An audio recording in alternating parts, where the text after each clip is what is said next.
Welcome to another episode of OG55. Today we're talking about all about Universal Hollywood's mega movie summer. Was it good? Was it bad? Was it ugly? We might not hit 88 miles an hour. You know what I'm saying?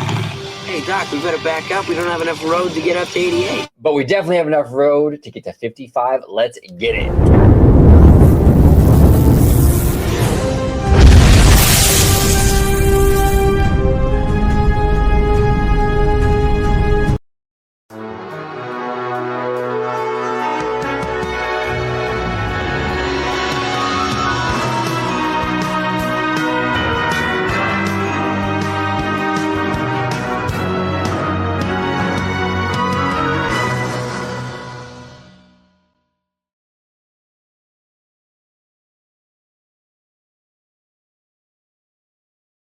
Welcome aboard, everybody, to another episode of OG55. I am joined by the Italiano. Today, we're talking all about Universal Mega Movie Summer. We had a lot of high praise for FanFest. Is that high praise going to translate into Mega Movie Summer?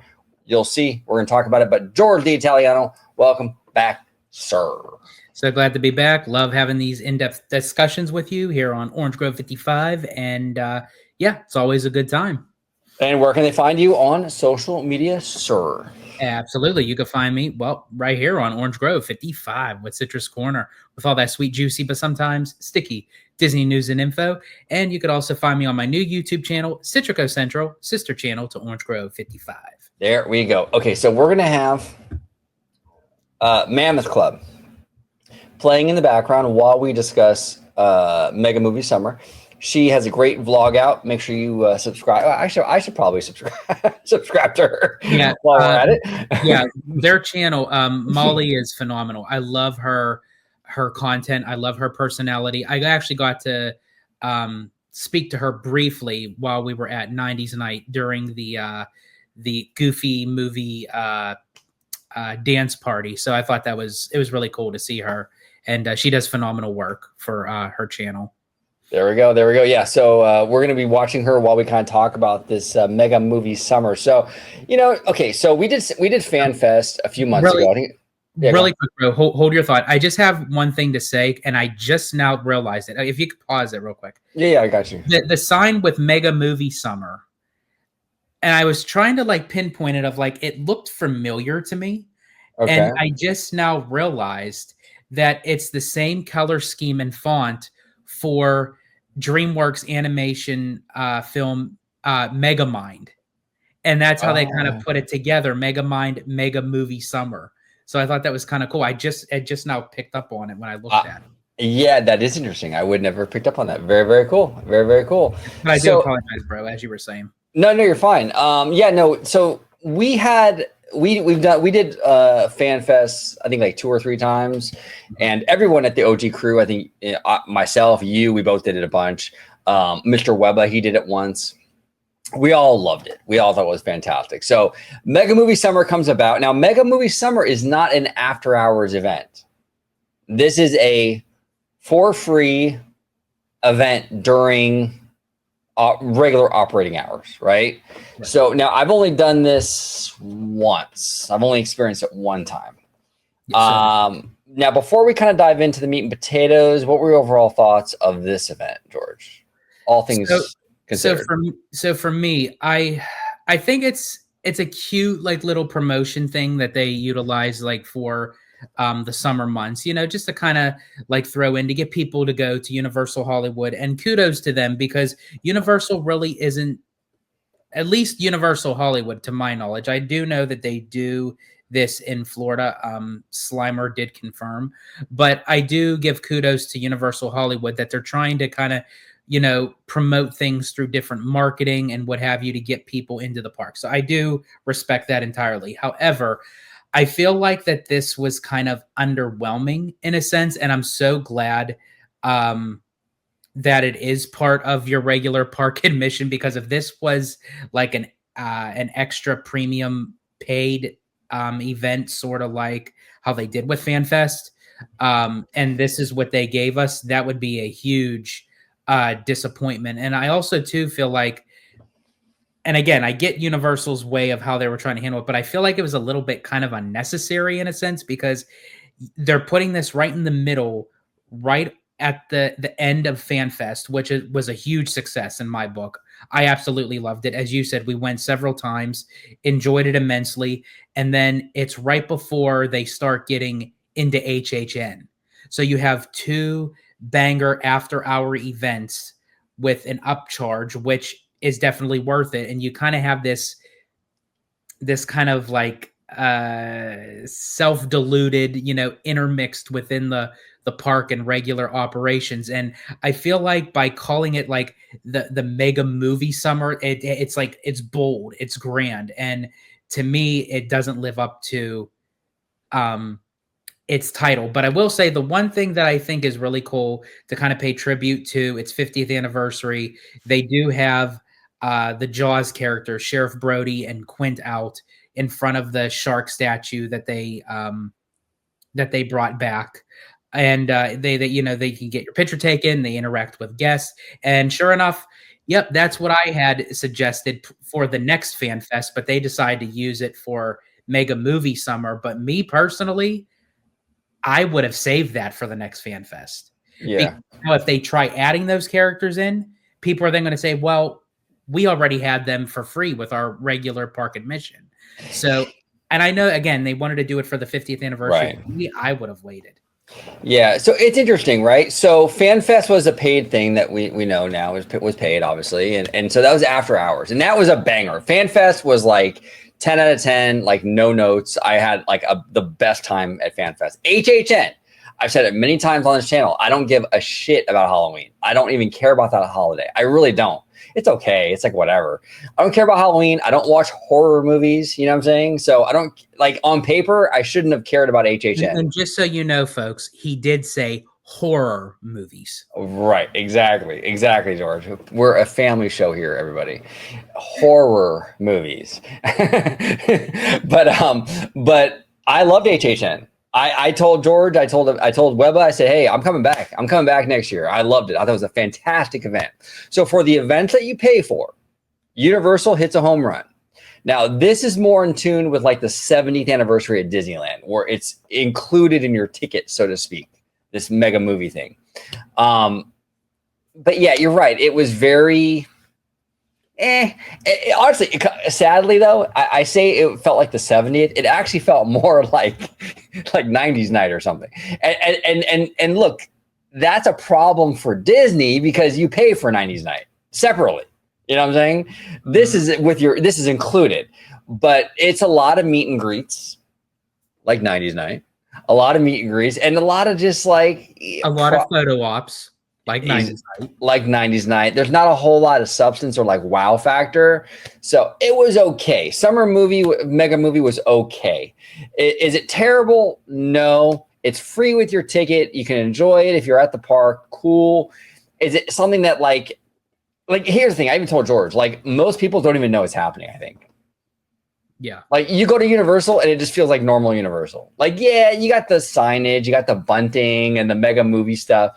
I think if you're a family from Australia, you're a family from South Korea, you know what I'm saying? You're look, I get it. You had to throw that in there, didn't you? Yeah, I had to. But you're not really, is this really like, I don't know. It For doesn't me, stand out. It just doesn't feel like a special event. I don't know, to me. But this was actually pretty dope. I'm going to pause it right there because this is the vehicle to the Fast and Furious coaster that's coming out next year. Now, these vehicles are absolutely gorgeous. About that because, like, yeah, I was blown away by actually seeing this in person. Normally, when you think about like of a roller coaster vehicle, you think like of a mid-size, train car, so to speak. This thing is massive. It literally is almost the size of an actual automobile. 100%. And the fact that they can actually put this thing on a track that's going to go 72, 73 miles an hour. And also, too, if you kind of can look from the back, but there's no pull down harness. Nope. I don't think there's any seatbelt. All it is just like one latch bar that comes across your stomach and waist. That's it. Everything else, you're free for all. Yeah, and that's crazy because like the track is wild and then it's controlled spin. So sometimes when you're going over like the escalators, for example, they aim you down. You're facing down. You're looking down at the ground when you're going over that top hat or that hill or whatever they call it. Dude, that's wild to me. And you're going 70 miles an hour. This is going to be the fastest ride Universal has ever done. So this was cool. This is very, very cool. I was very impressed with the quality of the vehicle. Like George was saying, it felt like a real car. It didn't feel like a theme park version of a car, even though it is. Yes. It felt like a real car, like, I don't know. I was pretty impressed by it, but this was dope. This was really cool to see. But like I said, look at that, dude. I mean, if you're a coaster enthusiast, look at that track. Now put that size car on that thin of a track. That's going to be, oh my God. And they got one sitting right there. Bro, I mean, and this is the thing. Let's go back a little bit, right? Let's go back like a little bit. Okay, when you check out this track, dude. Hold on one second, guys and gals. Give me one moment.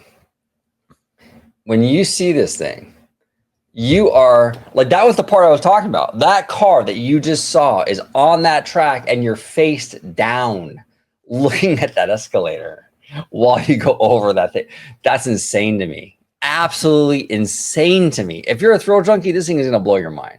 Now I'm not a thrill junkie, but Now, do we know, is it going to be one car at a time, or are they going to attach 2 to 3 cars in one? Yeah, there's gonna be a few cars together. I actually asked Theme Park Wizard, which, by the way, friend of the channel. Make sure you subscribe to Theme Park Wizard, all things Universal and Disney. He's a friend of the channel, so check him out on YouTube and Instagram and all that good stuff. Theme Park Wizard, really, really good dude. But yeah, he was saying there will be multiple cars kind of attached. Okay.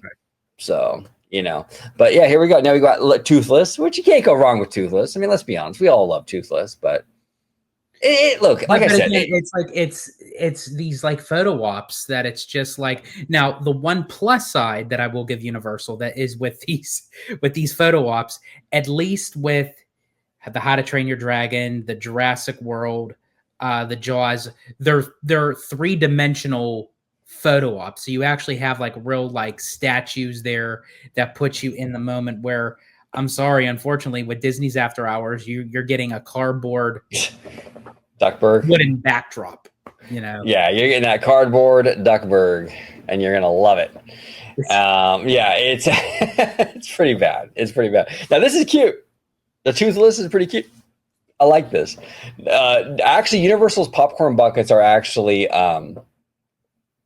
pretty high quality, to be quite honest with you, and especially the Trainer Dragon stuff, really cute stuff. So we got that, but yeah, I mean, it was an okay event, dude. I mean, like I said, this is not a paid event, okay? So there is a expectation level here, so I want to make that very clear. This is included with your admission. So, and we got Bruce the Shark here chilling, and then who's the guy that I'm sorry, I haven't seen Jaws in forever. Who's the dude that stands next to him, George? Yeah, so they have 2 of them. They have Sheriff Brody and Quint.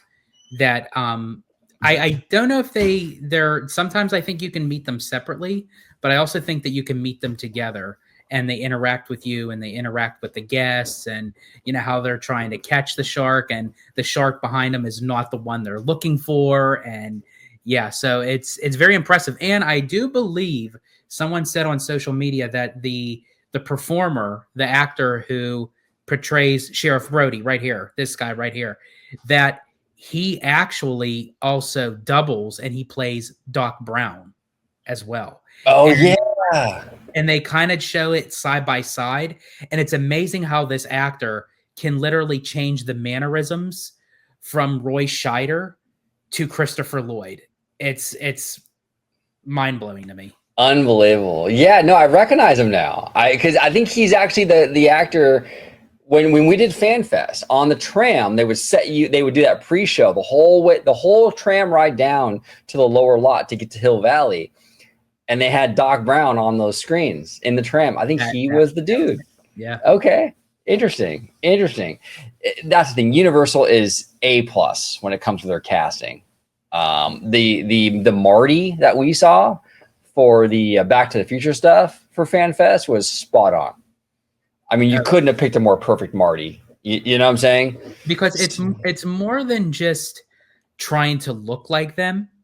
It's picking up the mannerisms.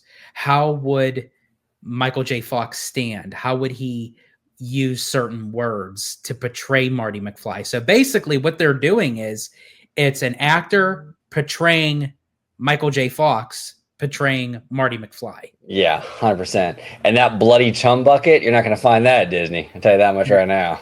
Absolutely not. They stopped Judge Doom from like melting away the sneaker in the dip because they thought it was too much. I just hate that, man. And that's what makes me mad. So let's fast forward a little bit here. And I'll be linking her video down below, so you can check the whole thing out. Just, for time restraint purposes, we're kind of going through it. We got some wicked stuff here. And Universal did announce that Elphaba and Galinda will be returning for meet and greets, as it's shown right here. It was just exclusively for FanFest, but now they're doing it for the Mega Movie Summer thing. But then again, see, does that tell me that they're going to have a more proper permanent space? Because then if you start adding them back into FanFest, people are then going to say, well, we just had them for free. Why do I need to pay to now meet them? So I think once Universal does that, I think that's pretty much a safe bet to say that they're just going to be a regular meet and greet moving forward. I think so. Absolutely. And I will say this, that dress is gorgeous, dude.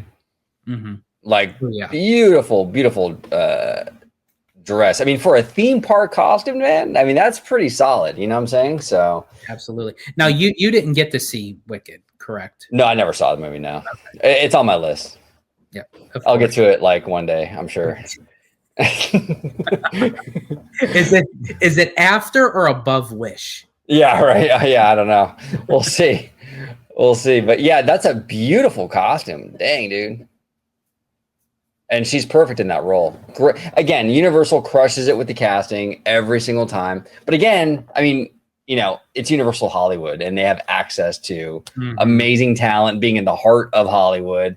And look, I know our Florida friends will tell us that we're crazy for saying that. Oh, no, the Orlando parks can get just as much talent. And no disrespect to the entertainment cast over there in Florida. They do an amazing job. But out here, I mean, especially out here at Universal Hollywood, I mean, it's literally a working movie studio. I mean, they have the resources in their backyard to just get top tier casting, and it's going to be different than theme park casting in Florida. You know what I'm saying? Yeah, absolutely.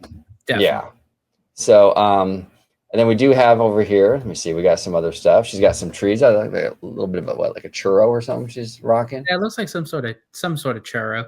Now, I do remember passing this guy with the dragon. Like, it was like we were just like quickly passing, and I turned to my right when we were in Wizarding World, and I saw that he was walking around with the baby dragon.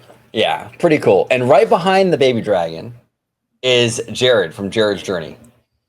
He's a content creator. He is awesome. I was actually checking out his live show today. He's a great dude. Check him out on YouTube if you haven't already. Jared's Journey. He does a lot of in-park vlogging stuff. So he's a really good guy, and really interesting conversation. Today on his live show, he was actually calling, look, this is the one thing I respect about Jared, okay? A lot of fans are not willing to do to say how they really feel. Because they for whatever reason, right? Jared was like, hey, you know what? I don't think the fandom calls out Universal enough. He was complaining. He was at Universal this morning, and a lot of the attractions were not open with the park opening. And Jared was like, that's unacceptable.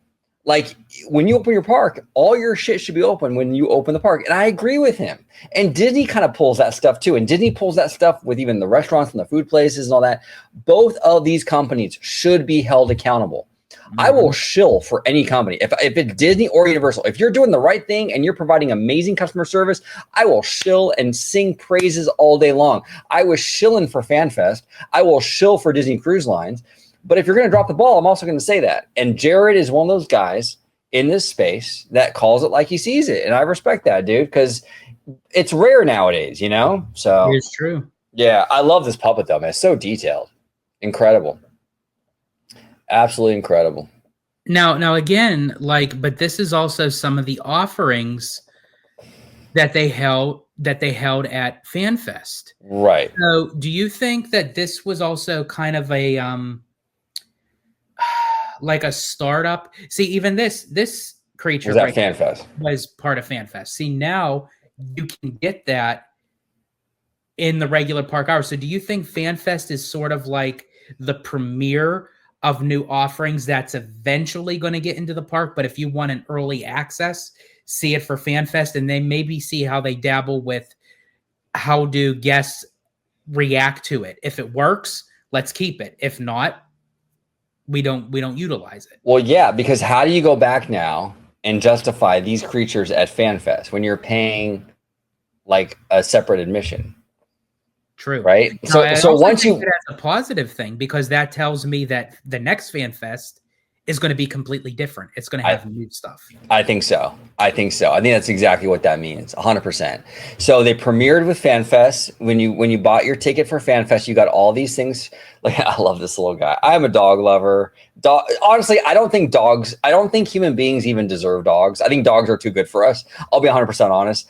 Yes. I love this dude. And he was so or she, I don't know. It might be a she. But this dog was so good and just sat there and let everyone take pictures. Oh, I love it. But this was also at FanFest. So you're right, George. It shows you that this was probably FanFest was probably like the early premiere. Mm-hmm. And now you get it, everyone gets it. And now next year for FanFest, it's a whole new crop of new offerings. Because they can't go back now. How do you offer this stuff for a paid event that now you've offered it for free for everybody? Exactly. They can't. You can't do it. You can't do it. So let's go ahead and give me 1 second.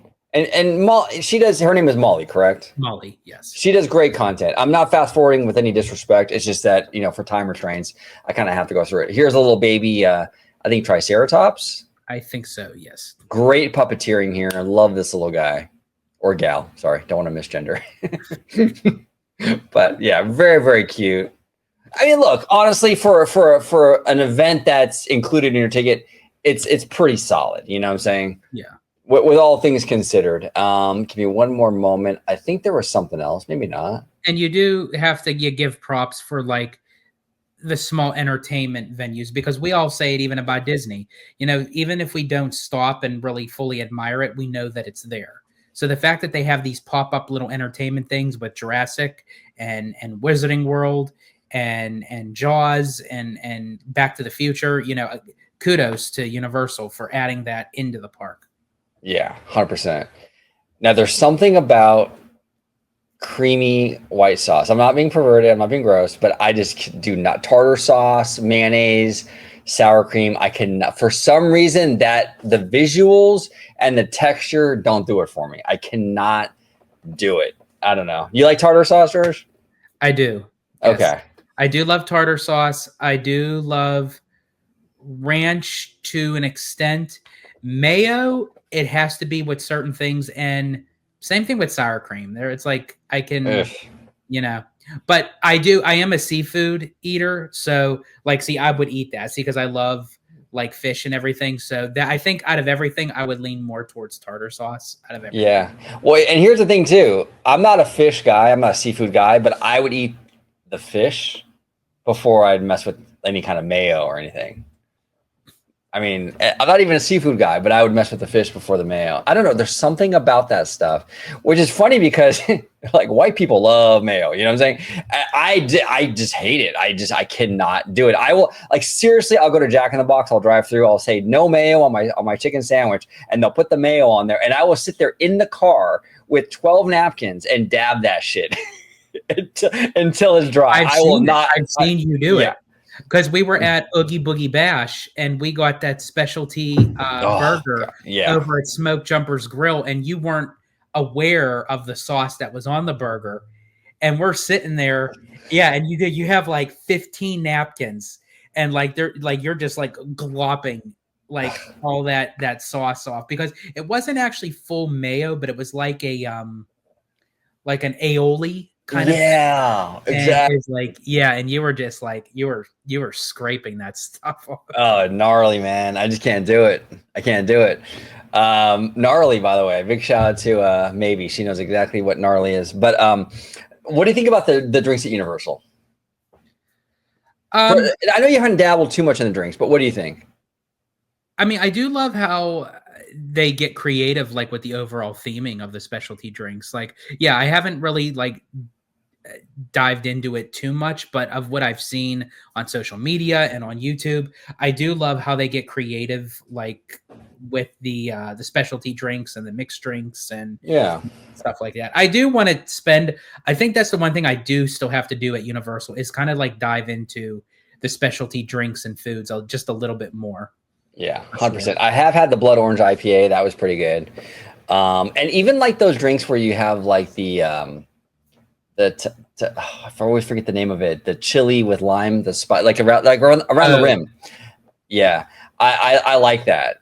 I like that. Is that Mouse Vibes? I think it is. I think it is. Yeah. Yeah, she's awesome. Absolutely. But She didn't look like she liked it too much, though. yeah, I don't think she did. I don't think she did. Molly's like, ooh. She's like, oh, that hit hard. Oh man, that's great. Absolutely fantastic. So everybody at home, make sure you follow Mammoth Club. I will be linking her video down below. I'm new to Mammoth Club. I was not aware of her until George, the Italiano, brought her to my attention. So George is a big fan, and he can vouch for her. Check it out in the description. George, anything you want to add to Mammoth Club? Yeah, just again, yeah, show Molly some love. Her and her husband and best friend, they do phenomenal work on Mammoth Club. They do tons of vlogs and trips. They even do like in studio fun stuff, and just their personalities are like, it's so top notch of like what she does with the channel, and she absolutely deserves everything that she has, that she gets off the channel, because as I said, she works her butt off with it. So and again, and thank you to her for making the video so that way we could actually use it for our own content. So Yeah. Well, and that's what we love doing here. That's why we love doing these reactions, because number one, it makes for interesting conversation in the fan community, because now we can react to it and add to the conversation. But on top of that, we get to showcase awesome creators. You know, we do it all the time. We react to awesome creators, DZ Rides, theme park wizard. We do obviously Hey Bricky, Fresh Baked, Mammoth Club. Like, we love reacting because it gives us an opportunity to show our audience these great creators in our space. Mm-hmm. And spread the love a little bit. You know what I'm saying? So big shout out to Mammoth Club. Thank you so much for all you do. We'll be linking all the information down below. George the Italiano, where can everybody find you on social media, sir? Absolutely. You can find me right here on Orange Grove 55 with Citrus Corner, with all that sweet, juicy, but sometimes sticky Disney news and info. And you could also find me on my new YouTube channel, Citrico Central, sister channel to Orange Grove 55, where I basically do what Molly does with Mammoth Club. I go out on location, cover food reviews, snacks, drinks, breaking news, new attractions, what have you, coming from Disney, Universal, and all that good jazz. So definitely there's a lot more coming on the horizon. So if you're not a subscriber, I highly suggest that you do so and hit that notification bell, because you'll get notified with all the new content that's going to be coming your way.